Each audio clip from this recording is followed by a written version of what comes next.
because I haven't started it. Yeah. All right. We are live. We've got 5 people in here already, which I like. Yeah. You guys are right on time. So thank you so much for joining. You can see that there's a chat box on the right-hand side. I would love for you to leave your name and where you're from, just so we can get a sense for who is here. And also maybe how long you've been in the business.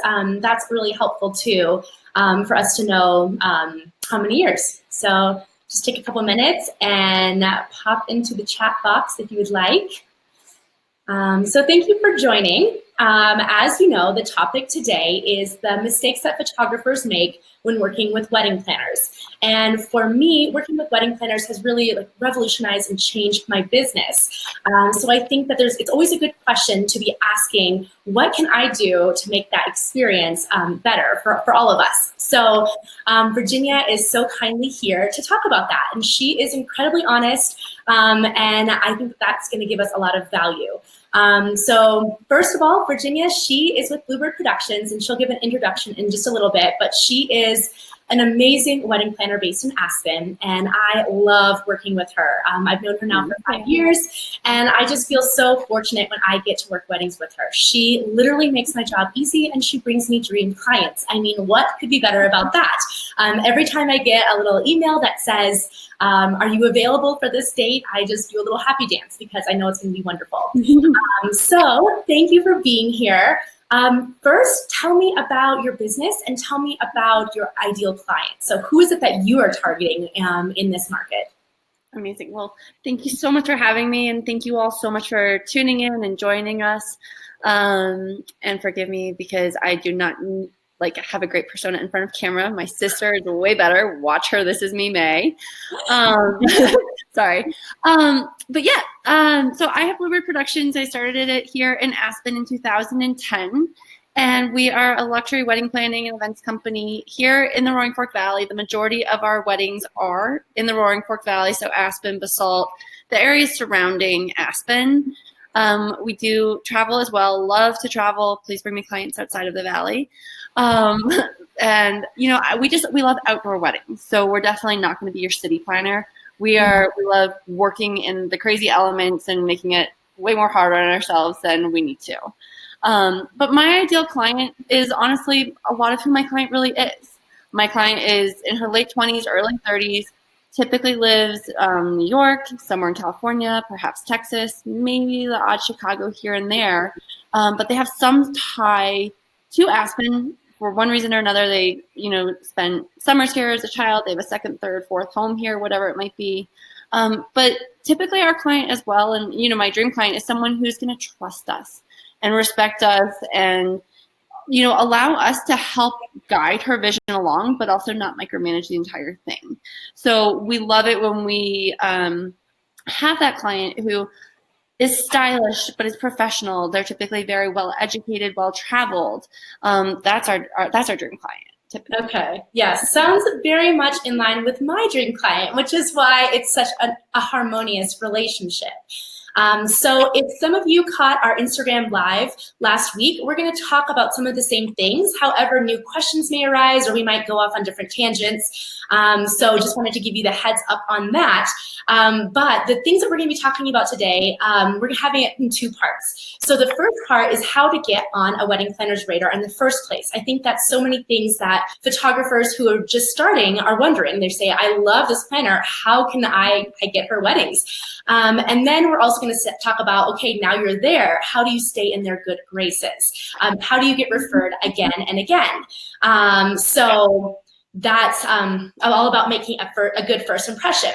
So let's see. The first thing I wanted to do is share about our story, how the 2 of us met. And I think that helps because you can see how an organic relationship formed and then really just developed over the years. So I'll have you start the story. So Laura reached out to me via email, and I'm kind of psycho. I save every single email that comes in my inbox. So it's really bizarre. Like I'll even hear a name of a bride who emailed me 3 or 4 years ago and names stick in my head. So I was going through cleaning up my email one day and I stumbled upon the email that Laura sent me, however long ago it was. And it was so amazing to kind of get it, read it, and I thought it was hilarious. So I went ahead and sent it right back to her, and I was like, hey, Laura, remember sending me this? And that was how it started. It was an email. So you think sometimes you're going to send an email and it's going to like they won't reply, and that's going to probably be the case. But I really just said, wanted to say hello, and I love your work, and I asked her if I can refer her business. That was actually the point of my email, was I want to meet, and can I send you business because I love your work. So then we went to coffee, and then we did a style shoot together in Aspen. So that was our first time actually working together, wasn't on a job. So do you want to talk about that? So yeah, Laura came up, we did an amazing kind of Midsummer Night Eve, farm to table dinner, and it was a super interactive, we kind of pitched it as a how-to, and ended up getting a lot of real people, and it was so fun. It was an amazing opportunity because it wasn't as stressful potentially as like a bridal shoot. And it was a really amazing opportunity to just work together, get to know each other, and see each other in action, because you can communicate all you want over Instagram, on the phone, whatever it might be, but being able to see someone like in their element it's a really telltale sign. And also seeing how people work together. We did a shoot together this past summer, and I love when we all collaborate. Like for us, teamwork is everything. And, having a photographer who's going to pitch in and modify things, that's great, because you guys know how it looks behind the camera. I don't. So I'm so open, and it's really nice to see, like, you just stand back and let us do our thing. And we, in our case, both Laura's a very hands-on team player. So it's a really great opportunity to see that from the get-go. I mean, she of course lets us do our thing, never oversteps, but at the same point, you could tell a great chemistry and great working relationship from the get-go. And I think it's a really great opportunity to do that. Obviously, a real wedding is even better. Yes, exactly. So then after our first shoot in Aspen together, I referred her a bride. So that was my first way of saying, like, thank you, I love this relationship. So in the beginning, I actually had a lot of clients that came to me without wedding planners. So if you are maybe between like 2 to 5 years in your business, that might be a really great opportunity to refer out to wedding planners, because some of them were considering it, they weren't sure. So they were looking to me for, like, they found me and they said, should I get one? And I said, absolutely, here's somebody amazing. And then we actually traveled to California together. And so I think that really helped our relationship. We did shoots, we did a wedding, and then we traveled to California. And something about, we toured venues and everything, but I think what really helps is like being vulnerable and being real. So what actually happened was we flew out to California together, and Virginia was throwing up like crazy at our shoot 10 times. I lost track of how many times she was throwing up. It was really fun. So I was pregnant. I was about 7 weeks pregnant, and I thought, oh my gosh, we're rooming together. If she has the stomach flu, that's really not good for pregnancy. I was starting to get nervous. And so I said, so tell me, like, why are you throwing up? Oh, it was so awkward. I was like, I think I'm pregnant. Oh, and I literally had just like taken a test the day before. So being vulnerable, like, yeah, I think I'm pregnant. I think that's why I'm throwing up. And I'm like, oh my gosh, me too. So that was a really great, like, bonding experience. We were only a few weeks apart. However, as we all know, life isn't always like perfect. It's not always, it doesn't have happy endings all the time. And for us, we lost that baby at 19 weeks. And I haven't really shared a whole lot about that miscarriage. It was a really hard time, but Virginia was there for me through that experience. I was, if you want to elaborate. No, I remember exactly where I was standing in front of basically Casa Tua in Aspen the day that Laura called me and told me, and I was just sick to my stomach and devastated. And it was an incredibly bonding experience because, it was a first pregnancy, really exciting to kind of be together, and it elevated, and it immediately took our friendship to much more, are so heavily impacted by the relationship that you have with the people in it. And, we had a very interesting start to that. Yeah. But that's just one of the things that when we kind of keep in mind, and we're kind of talking about how to get on people's radar, it's relationship.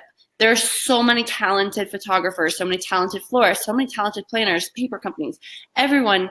How do you bump it up to that next level? How do you develop and cultivate the relationship? And it's the authentic relationship. It's a person to a person that you're talking to. We're not, Pepsi talking to Coca-Cola. We're really like, this is a personal relationship that we're cultivating. And we, of fortunately had a great start to that. Yeah, so I think like first and foremost, that's how to get on the radar is really develop a real relationship, not a, hey, I want to work with you. Okay, great, bye. Like, take the time, invest in that person. And I think it's going to pay off, not just professionally, but personally, like deep friendships. That's really what I love most about being in this industry is that's what has happened because of this industry is really deep relationships. And then after that, all of that, Virginia's referred me wonderful weddings, and we've gotten to work together year after year, and I am so incredibly grateful for that. I have some questions. So this is about getting on a wedding planner's radar. So first of all, tell us like what percentage do you think of your clients, they really go with what you suggest? Obviously, some of them come with ideas and they might they might have a preconceived idea of what they're looking for. But once you take that into perspective, how many of them really do take your ideas and really run with it? Great question. So, occasionally we'll have people come to us, sometimes guys, but primarily it's the bride who comes to us and says, I love this photographer. Sometimes it's a pie in the sky dream. It's not ever going to be in their budget, but at least we know a style. And so from that, we will go ahead and we'll get a sense of like, what's their personal aesthetic? Where do they like to shop? What are their home stuff? Who are they as a person? What are they inclined towards? What's the design of their wedding? What is their budget? Typically, then we'll go ahead and we'll present photographers, and I would say, 90% of the time, they end up selecting someone that we've, put in their hands. Occasionally, we'll have that bride who said, you know what, like, I want the person who shot my sister's wedding, or this amazing photographer shot my I was a bridesmaid in a wedding. And a lot of times, like, they tend not to be the type of photographer I would normally refer for one reason or another, but they already had a comfortable relationship with that photographer. For us, it's so key that, it's the right aesthetic fit, but it's also a personality fit. So we take that in mind when we're referring, which is why I think so many of our clients book who we refer, because it's a true, you get both things. And, you get that personality and you get the aesthetic fit. Exactly. And not only just personality and aesthetics, but also you've lined up budgets. So it's so pre-qualified, and we're going to get into pricing in a bit. But that's why a wedding planner is so valuable, is that like the bride and groom have hired this person because they trust them. They trust their judgment. And so if they are going to say, yeah, I know this photographer, she's going to be wonderful for you to work with, I highly suggest her. That really means so much more than finding something on SEO. So like by Googling. Let's see. So how can someone then get on your radar? We talked about our story, but what is important to you when considering photographers that you will suggest? Yeah. So I think the best thing and the best way to get on a wedding planner's radar or an event planner's radar, this is obviously caveat my personal preference. Everyone has a different preference, but this is my preference in terms of what I think works. I think it works to kind of reach out, whether it is, I prefer not phone initially, just because I think it catches people off guard, but an email, a direct message, a fair amount of commenting on your Instagram posts, and then all of a sudden doing something that's personalized. I have a photographer who I really admire their work, and they always give me like a thumbs up on my stories, but they have yet to actually reach out. That they're on my radar, but like they're not taking it to the next level. So it's all about reaching out and creating that authentic relationship, and that's creating a dialogue. It's not just like, hey, thumbs up, that's beautiful, 100%, like woohoo. It's really going ahead and just email me, call me later, text me, DM me, reach out, get to know us. And the most important thing is follow up and follow through and the authenticity. So if you don't follow up, if you reach out one time, I'm probably not going to remember. That's the one thing you guys are in photographers are in the harder group of wedding vendors because there's so many. And if I get 1,000 emails a year from photographers, I'm going to remember the people who follow up and follow up and follow up in a non-abrasive way. But like follow up and really take a genuine interest. So get to know who I am, get to know who the planner is, get to know what type of weddings, show examples of your work, but it's also get to know the personality. make it an authentic relationship. It's so easy in the world of social media where, when Laura and I met, we didn't have the same, like Instagram wasn't as big.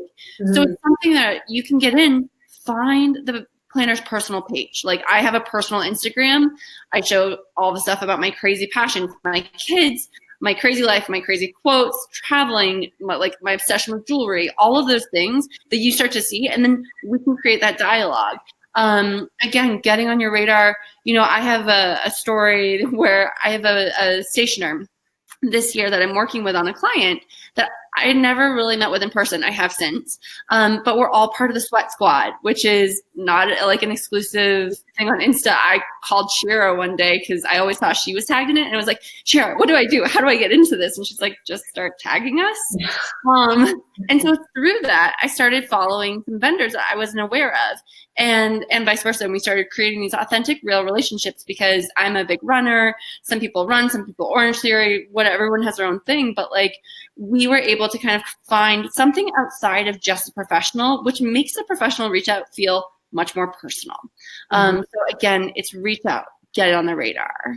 And then the last is like follow through. Because if you send one thing and you never reach out again, that's not getting on someone's radar. That's like a tiny little blip that's passed right on by.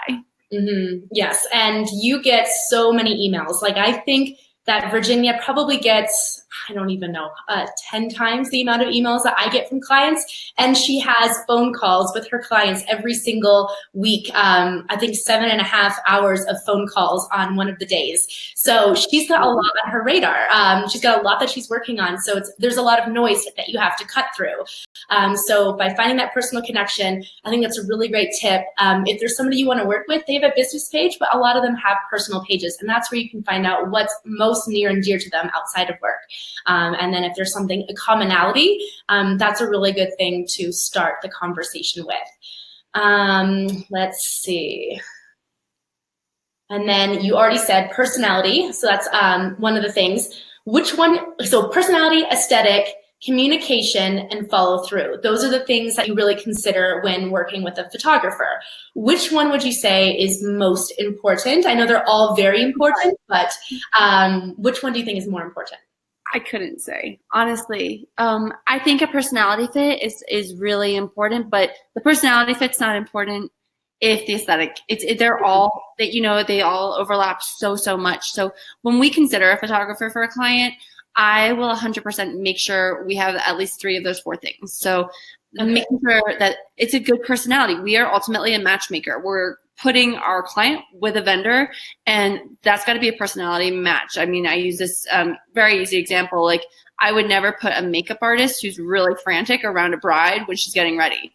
The first way to go ahead and set a bride off the charts. Like same thing with photographer. You guys are around them all day. We want to make sure it's a fit. So if it's like a really warm, bubbly person who wants another warm, bubbly person, we want to make sure that's a fit.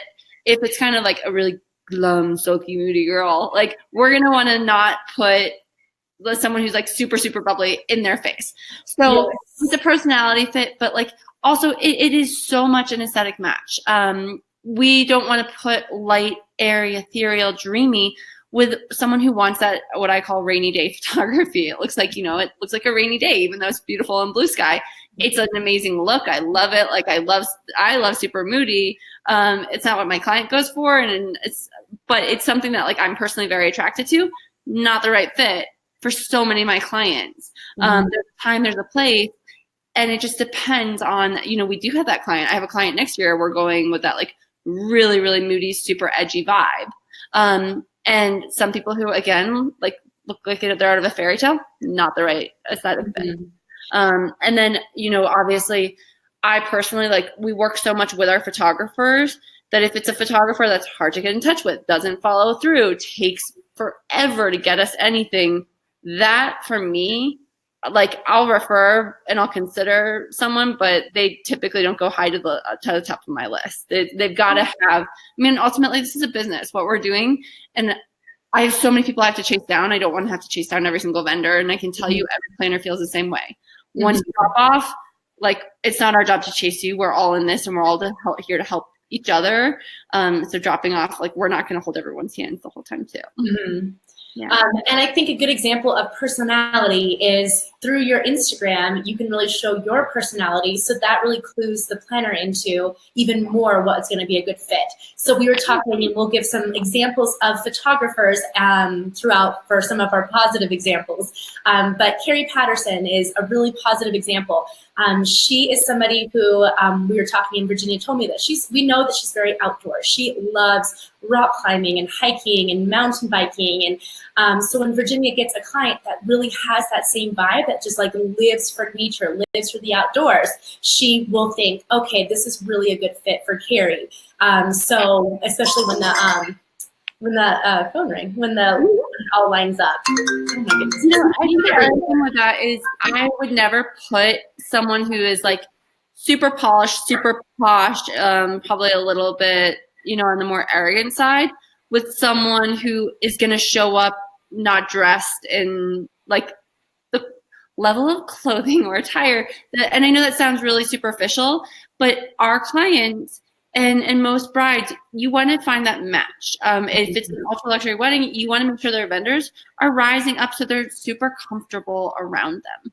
Mm-hmm. So whether again it's that personality of like, Carrie, where she's super outdoorsy, loves being outside, and wants that sort of a client, and she attracts that sort of a client. That's a perfect thing. But I wouldn't put her in the middle of a ballroom. I mean, she does it, and she does it beautifully.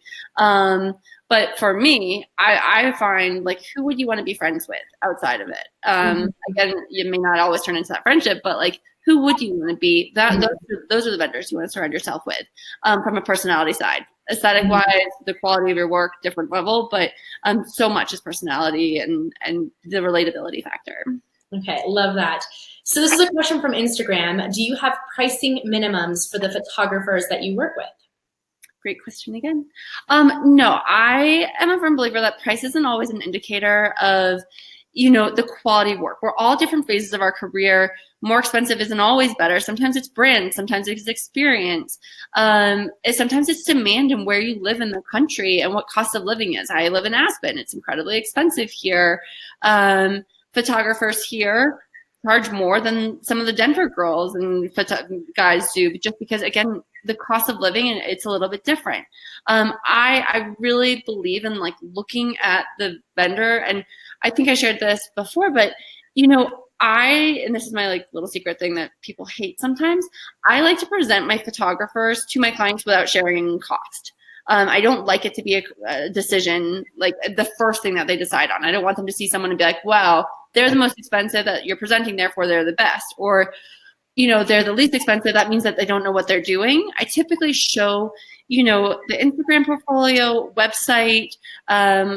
I will get to full galleries a little bit later once I know someone's serious. I don't want to bother you all and get all that information. So I kind of look at those high level things when we're presenting someone.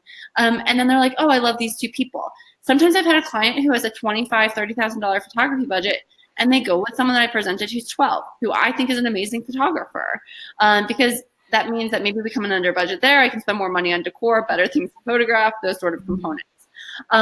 So that's, I don't have a minimum. We can see a whole range. If a photographer's at the beginning of their career and their work, though, they've maybe been around the industry enough, so their comfort level's there and their experience working with people is there. We're going to present a wide range to our clients. Well, good. And then what is, somebody had asked this before, what is that range for a photographer? What do you typically see? Typically I see on average it's that $8,000 to $35,000. I have clients though that they're in the $3,000 to $4,000 range for a photographer. In part, it's a smaller wedding. It might be a 30, 40 person wedding, which I realize you're still capturing 8 hours of a day. But if you look at their overall budget, they don't have that higher amount. But it's super wide range, in my opinion, of what our clients spend on photography. So anywhere from $3,000 to $35,000, and that's such a huge variety. But you really need you're taking in all these different things to account, and I think that shows that it doesn't matter where you're priced at today. There's still an opportunity to work with wonderful planners that you want to work with if you are just starting and you're not quite at $35,000 yet. Exactly. Yes. That's the word. Get there. Yes, and then you get there. So, okay, let's talk about horror stories. So what are some of the things that you said, oh my gosh, this photographer did? Like, I love learning lessons from other people. So it's an easier way to be like, oh, okay, I won't do that. But what are some horror stories? So, one of my earliest weddings, we had a photographer, and I learned a lot from this, who took the couple. And, we said, okay, great, here's where you guys should go roughly, be back in 30, 35 minutes. First of all, the photographer didn't have a watch on, wasn't looking at her, like we learned this later, but she just left and they stole the couple. And like an hour plus later, we had to go out and search for them. And I went up to her and I was like, dude, they kind of wanted to be there. Like we had a very specific time because they wanted to be there for cocktails, blah, blah, blah. Oh, well, I wasn't paying attention to what time it was. Not good. Not good at all. And it was just ultimately a shame because the client really wanted to be part of cocktail hour. And I understand that like that killer portrait is worth it. But at the same point, they also want to be with their friends and family. So it's that consideration that was like an initial horror story. And so my lesson is I typically don't send a photographer almost anywhere without one of the girls from my team in tow to make sure that we can stay on top of them. And the nice thing is it allows you all to go ahead and like check out and focus on what you're doing instead of constantly be looking at the clock. I had a great horror story about a year and a half ago where I had a photographer who was the biggest partier at the wedding. He was the last person to leave the wedding. We basically had to like kick him out. He was drunker than almost all the guests involved. And he was paid a lot of money to be there. And it was pretty rough. So this is work. This is not fun. If you're there in a professional capacity, be professional. That was a really particularly special evening for all of us. I've had photographers who go completely rogue and don't consider. I think consideration is like one of my top personal values because it just shows that you're looking out for every other person. It's the client. It's a sense of selflessness, and you're realizing that there's so many other people outside of you. But I've had photographers who will go on the day of in advance who don't consider that they're one piece of the puzzle. We put together a puzzle with 30 different vendors. And if a photographer all of a sudden decides something's a great idea, but then doesn't inform anyone else and the rest of the team, that's super challenging. Again, whether that's disappearing or whether that's calling the bride 3 days in advance of the wedding, again, this has happened, saying, well, you know what? I really think you should do a first look. And I really think you should do all these things. They didn't consider the fact that, like, we didn't have a good spot to do that. Because they've never even been to the venue before. They didn't consider how that would impact the rest of the timing for the rest of the day. I've had some of those decisions of we should change the timeline that then impact band costs, and we're incurring thousands of dollars of additional fees for our client because the photographer thought the timeline worked out better this way, which we'll get into timelines a little bit later, but our goal is to like get the most amazing photos because it's what we end up with at the end. It's what the client ends up with at the end. We will always do our best to structure the day, but it's a consideration factor. And coming to us and saying, hey, we really think this would be killer. Like, how can we go ahead and make this work? And we can be like, oh my God, that's a great idea. We didn't think about it this way. Or we can say there's a very good reason why we're not doing it for XYZ reason. Mm-hmm. I know that there's been times where the client has been CC'd on an email about timelines, and I have an idea, and it's different than what the timeline says. And there have been times where I've almost hit reply to all, and then I've thought, oh, wait, don't do that. And then I delete the client, and I'm like, does this sound good? Question mark, question mark. And then sometimes it does and sometimes it doesn't. And so that's really the key is even if they're initially on that email, if you're gonna have any change that's gonna be different than what you think the wedding planner was initially thinking, run it by them first, like a quick call or just delete the client and then bring them back in once you've had the discussion offline. Totally. So that shows that like the vendors were all working as a team instead of, you know what, this works best for me. Like, I get why, a photographer might write, hey, let's do this, because it does. It works out best for you, but it screws over 25 other people in the process. Yes, so be mindful. exactly. Okay, so let's talk about what are some mistakes that photographers make leading up to the wedding day or during the wedding day when they work with you. So we've touched on some of that, but why don't you talk about a good example, and we're going to give her name again, but this is Rachel Havel, photography. She did something this year that was really good that Virginia loved. So a couple of months ago, Rachel reached out to us and she wrote a beautiful email that basically said, even though, by the way, I've done 10 plus weddings with her, you know, hey, Virginia, we're so looking forward to the wedding with you in August. We know every planner has different ways that they like to work on the timeline, different ways of communicating with clients. What do you prefer? What is your kind of standard protocol? How can we work best as a team? Like very transparent, straightforward, and just being clear, asking, what should I do? What would you like? Like, how can I support you? Because ultimately, the client is our client, but we are all each other's clients, and we are her client, and we're going to continue referring her back and forth. So her email was so amazing because it really, and it shocked me. I was like, this is awesome. Like, I wish everyone would do this. We do our own little level of it, but like much closer.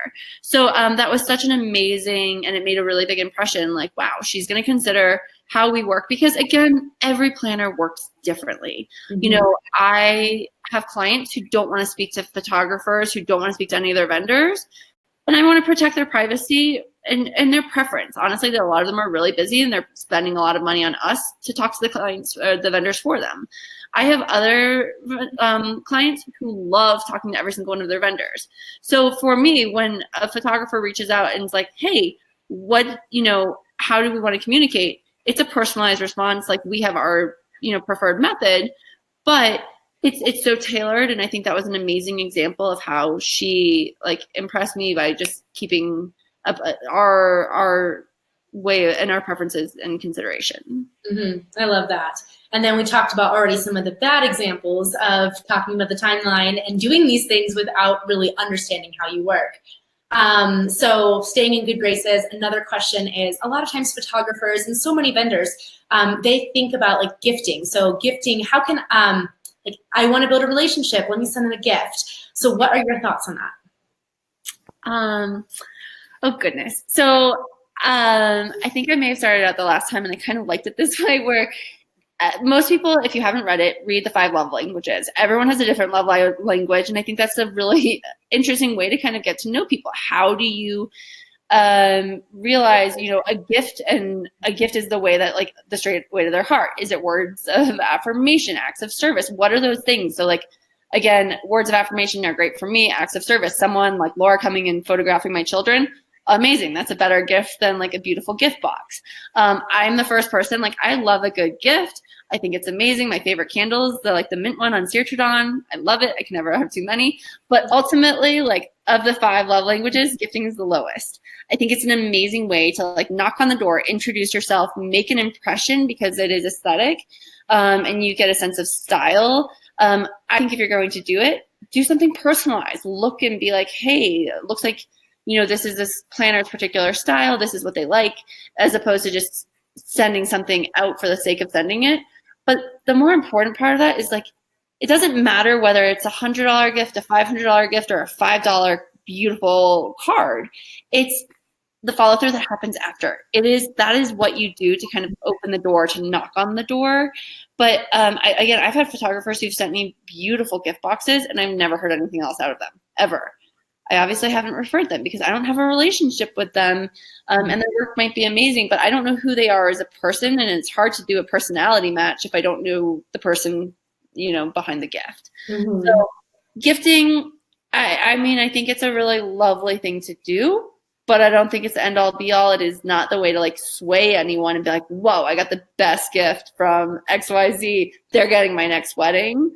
It's more about the relationship, the time, and send me a beautiful card, send me a print, or the planner, not me, but that opens the door just as much as an expensive gift, or realizing someone really supports a particular charity.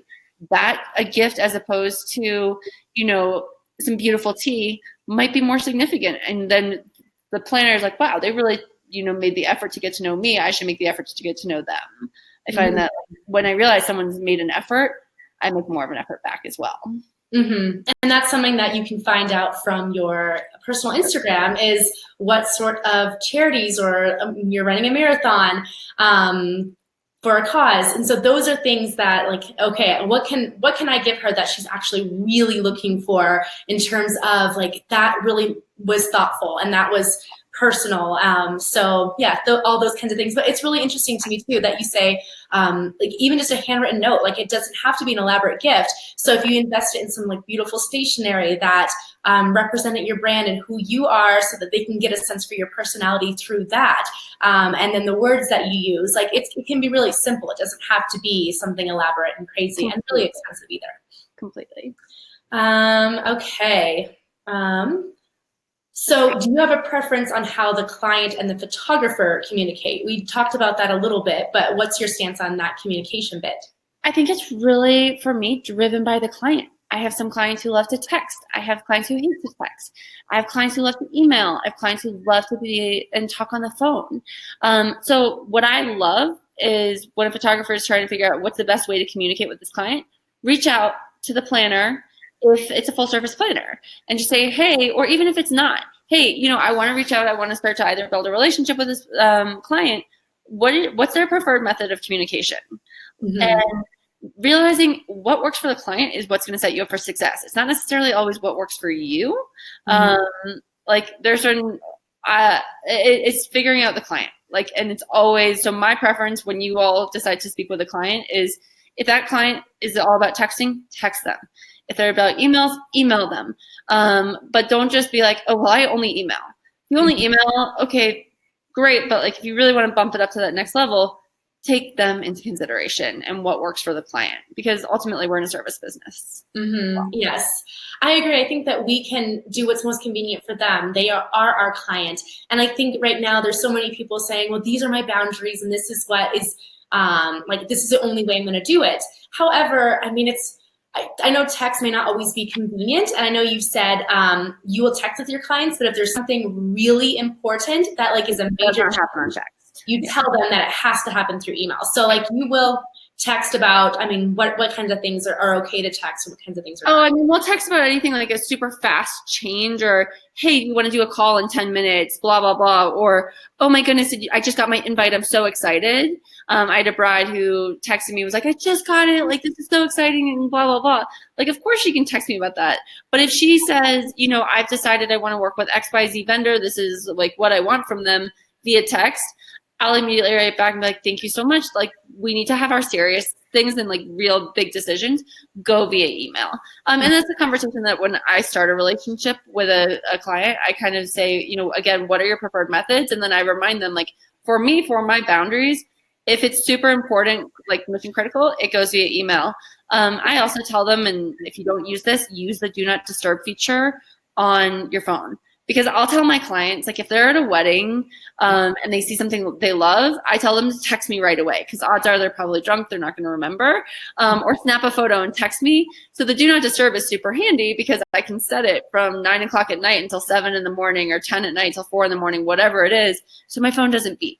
And then they feel completely comfortable reaching out at the most obscure hours. And that kind of changes our relationship. They're like, I think it works very well. They know, again, we kind of talk what's appropriate via text, what's not appropriate via text. I think those fun relationship building things are great via text. Important decisions, that's email. Yeah, I think it's important to say, like, I'll do what's most convenient for you. However, so we don't miss anything, this should be through email. 100%. Okay, how do you prefer, so we had a specific question about working with timelines with photographers. And we did talk about this, but her question was more, she is starting, starting to work with planners. She's a little bit more a beginner in the sense that not all of her clients are coming to her with planners. So she wants to make sure, like, sometimes she does this whole big elaborate timeline for them, and other times, oh, they've got a planner. Do I do that same thing? How do I not overstep my boundaries so that I'm not planning the wedding, that the planner's planning the wedding? Good question. And, you know, I think so much of this depends on the level of planner, what type of planner the client has hired. Because if a client has hired a day of planner, like I can tell you the timeline is probably not as long and detailed as my like massive one, because they don't know all those details. It's a different thing. I've done a whole range, and over the past 9 years of my career with Bluebird, my timelines have changed. I also now obviously consider photography significantly more than I did at the beginning of my career. So my suggestion always is have that conversation with the planner before you talk to the client. Hey, I'm working on my photography timeline for the day. Do you have a timeline already? How can we best work together to make sure the client gets everything they need, I get everything I need, and you get everything you need? Because, we all, again, benefit from the photographer's work, and we can help show that off just as much as you can show it off. So my suggestion is figure out, you're not going to step on toes if you just ask the blunt question. Be incredibly clear as kind, and just say, hey, I'm working on this. I want to make sure we all work together best. How, where are you with this? How can we work and how can we collaborate on the timeline? I think if you say, how can we collaborate? You're collaborating on your portion of the timeline, not when AV shows up, not when the florist shows up. How can we collaborate on the photography portion of it? Because again, for an inexperienced planner, you might offer some amazing insight and coach them and guide them for something. And it's that fine line, but again, open, clear communication is the best way. And again, I would always do it with the planner, no matter the level of planner, in advance of taking it to the client. Just because it shows a united force, you guys are going to work best as a team on the day, again, no matter how involved that planner is or isn't. And the planner might always say, you know what, I don't care. Go to the client, get their opinion. But odds are they probably won't. Yes, sometimes for me, even in our initial conversation, maybe we've talked on the phone and then I'm meeting with the client in person and they haven't even really booked me yet. Sometimes they'll say well, how will the timeline flow? And so I have done a super very sketched out, okay, if your ceremony is at this time, here's how you can an idea of how things can flow, but let's talk to your planner about how you really want to go into detail about that. So I think, do you appreciate sometimes if the planner's here's something that's super draft, but go and put it in your time frame? What are your thoughts about that? If the client, I'm totally open if someone says, hey, here's kind of what I have, or we talked about this ages ago. Odds are I probably talked to the client more recently and we've changed things since then. Yeah. But I think I understand from a relationship and a building perspective, a lot of times our clients say, well, what am I supposed to talk to these vendors about? They don't know. When I say hey, I'd really like you to speak with the photographer might then guide the direction and be let's talk about timeline, because it's something wedding related that you can go off on that conversation. So I think it's a good, I get why that happens. It typically changes. But if you have preferences, always submit them and tell them to the planner, hey, I think I'm going to need an X amount of time. And then we can be realistic and say, you're never going to get that amount of time. Or, well, actually, we can kind of work together best this way. Is that answering? Yeah, I think that makes sense. I actually had one timeline where it was an interesting text messages. It was actually an interesting dynamic. I didn't actually meet the client. So this was a client that preferred not to really talk with her vendor. She wanted to talk directly with the planner and have that be the filter through everything. So she sent me the timeline, and there were 5 minutes budgeted for bride and groom portraits, in the entire day. And I wrote her, I was not about to write the client. And I said, I usually spend I'd love 15 minutes if I could get it. And she's like, oh, you don't know this client, 5 minutes is plenty. And she's like, you'll see. And I was like, I don't know that I trust that, but okay, you know what? I'm going to trust you because I've never done portraits in 5 minutes. And guess what? She was right. We actually did bride and groom portraits in 35 seconds. That is how this bride was. And the planner knew better than I did how much time needed to be allocated towards that.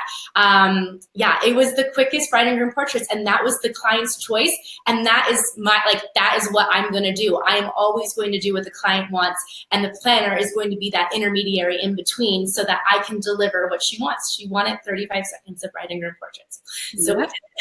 I remember hearing about that one. Yeah. Okay, so this is another question that was submitted. What encourages planners to take a risk and use a new vendor when they already have a handful of planners that they love? Photographers that they love. Great question. Oh, goodness. I'm a big believer, and I think I might have a slightly different approach. I'm slightly masochistic this way. I rarely use the exact same vendor team over and over and over again. I think there's nice consistency when you do that, but I also, part of the reason I started Bluebird a long time ago was I saw the same wedding over and over. When I was at the Nell, it was like cookie cutter after cookie cutter wedding. They were beautiful, but they all looked the same. They all felt the same. And so that's why I almost always work with different vendors. I guarantee you almost every year, I have photographers that I've never worked with before that I'm working with. Next year, I have a photographer I've never worked with. Actually, right now, probably of the weddings I booked, I haven't worked with any of the photographers before. I've referred photographers to those clients, and the client hasn't wanted to move forward on those. And so for me, the photographers that have ultimately like gotten on those weddings, they got there. Why did I take the risk on it? Because I have a good sense of what their work is like aesthetically, and I've developed personal relationships with all of those people. And so I feel 100% confident that it'll be amazing. I also will sometimes, and I do this more for bands than photography, I'll call other planners who have worked with these vendors before and be like, hey, what is it really like working with so-and-so?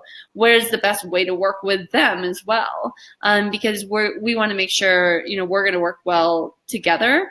But it's really about, again, it's having that personal connection. I will totally take a risk on pretty much anyone, or like not a risk, but take a chance on anyone as soon as I've gotten to know them. I might see their work and be like, wow, their work's amazing. But if I don't get to know the person behind it, I probably wouldn't take that jump, just because a lot of times when I'm talking to my client, they're like, well, have you worked with them before? Have they shot in Aspen before?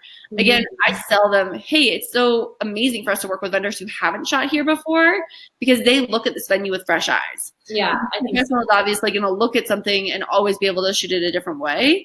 But I always see a benefit, and I kind of turn it around. And how can I pitch, hey, you know what? It's amazing that they haven't worked here, because this is what they're going to do, and it's going to be amazing, and it's different than every other wedding you've seen.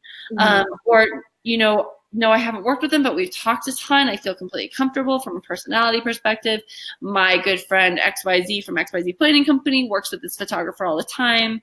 I know they're going to be a great fit for you. So I think like there's always a door open with almost every planner, as long as you just kind of make it personal, not just like, hey, my work's awesome. And I think the other thing that you're saying too is like, you might have referred photographers that you have worked with before, but perhaps the client wasn't necessarily drawn to them. So another way that you would take a risk is like, okay, like they're drawn to this person's work, and I do know their personality. I do so the client is also guiding that decision. And I think that it's on us to create content and to create websites and to create social media accounts that are, oh my gosh, I don't know how to mute it from this computer. It's up to us to create something compelling that will draw the client in. So we're not just appealing to the planner, like even though we say that the planner, they have a lot of sway, you also, obviously the client makes the final decision. So I think that is the really great way to encourage the planner to take a risk, is to create work that's so compelling that the client says, I have to have this. And yes, I agree. So another question that we got submitted was for me, and it was, why do you like, as a photographer, working with planners? And for me, that question is very easy. It's in the beginning, they send me clients that are like a perfect fit, like my dream clients. That's what I say I get from planners. It's somebody who's a fit personality, it's somebody who's a fit style-wise, and it's somebody who's already a fit budget-wise. Like that's something that we're not necessarily going to be like a deciding factor. When I get people from Google, a lot of them have no idea where it's a very cold lead. So they give me very warm leads. So dream clients. Then also, these people are my like dear friends. Like a lot of the planners I work with, I consider them some of my closest friends. And when I had my baby shower for my kids, like they were all invited. That's how, like, I mean, if I was getting married, they would all be at my wedding. So it's like, that's how close some of these people are to me. But then also, then they make my job easy on the wedding day. I don't know if you guys are familiar with how Virginia works, but she literally has a team of people, and it can vary size-wise depending on the wedding, but there's always somebody there to say like, oh, I have a question, and they have walkie-talkies, and they can reach each other in an instant. And her timelines are very detailed. You print out books, Like you make books of like they're not just like a 2-page timeline that you're going to print out. Like she literally makes books for all the girls. They're beautiful little bound books. This is courtesy of Lori Aarons, who kind of showed me this. I did them a different way before, and it's amazing. They're bound, they're small, they can fit in we all carry like little purses. And they fit in there. They have the client logo on the front of them, so they look incredibly clean and professional. But they're long, they're detailed. They include the photo list. So even, a contract worker who I have coming in who maybe just works on the day of has the formal photo list, has every single thing that we need. So if like Laura were to walk up and be like, hey, blah, like, and want to see something, we have all the information with us, but in a very like polished way, like not a big clunky binder in any capacity. Yes, and also if anything changes, which as we know, wedding days are these crazy living, breathing things, it seems, they're in communication to their walkie-talkies. So if something changes, she's got, what's your average team size on a wedding day? Typically, we're between 6 and 10 people. If it's not in the middle of like a field, if we're in the middle of a field, we could be like 12 to 20 people, which I know sounds crazy, but like we're just managing transportation. People are all over the place. I have my OS person, which is like my OSHIP person. They help just literally, we started to get really close to running out of tequila on the last wedding. Actually, Laura shot it. And I just sent that person down to go buy tequila. You want to make sure, because if someone's like, really needs to be on the client, still needs to be shadow of the bride, and then you're running out of tequila, you need to have someone to manage those emergencies. Some things you can see in advance, some things you can't, and you need someone to respond to. Or, put a chef. I had my OS person last year. We had a chef who was freaking out. He was just like losing it. And he needed to get out of there, and we had no vendor parking, but I'm always allowed to have a car there. So I had my OS person literally take him off site because he was going to lose it. So he's going to lose it. He was going to lose it. There's no other way to say it. It was a disaster. They really do like shelter the other vendors, and essentially like the client is incredibly sheltered from all the chaos that can happen. So they take the brunt of like, oh my gosh, all this craziness is breaking loose. They make it all feel like it was a really good day. We try to be incredibly mindful. Like I'll use that last wedding as a great example. They decided to scrap the first dance about 20 minutes before it was going to happen. Then there were like impromptu speeches, and then there was, they decided father-daughter dance. They changed the song about 10 minutes before that was supposed to happen. And then they changed the method. So it was like bride and dad, bride and stepdad, and then groom and his mom all to the same song. And again, like we've been planning this wedding for months. It was a pretty like clear-cut decision. But the reason I'm kind of explaining all of these changes is those changes impact photography, they impact videography. By the way, the timing was totally off because of all these changes that they wanted. And had Laura been gone and like eating dinner in a vendor prep space, she would have missed that. So I always want to make sure before anything happens, I have a staff member who runs, and I think this is a benefit of the planner. The planner can come and make sure you capture it, because you might be far away and hear what you think the first dance song is, and it's not that, and you've run across the room. Or hear something that you don't recognize, and that's the first dance, and you get there for like the final 20 seconds and you can't capture it. Yeah. So having a planner who can kind of, again, we're all there to like watch each other and like to make sure we all capture what we need to capture and do what we need to do. A long time ago, I was second shooting for somebody, and we were eating, and there was not a planner on this wedding, and we missed the first dance because it just happened. So those things, like, people get in the moment and they're like, let's do it now. And that's something that I think is completely wonderful for a client to be able to do. And that's why I love working with the planner, is because I know that I'm going to capture everything, because they're going to make sure that I don't miss a beat because they're on it. There 6 to 20 people are on it. So that's really why I love that. So if you guys have any questions, that's all the questions that were submitted to us through Instagram and email. Drop them in the chat box. But also, I wanted to tell you about something that Virginia and I are doing in August. So if you want to gain more information from Virginia, if you want to, she's going to talk about working and getting into that luxury price point at a workshop and retreat called Revive. It's going to be August 25th through 28th.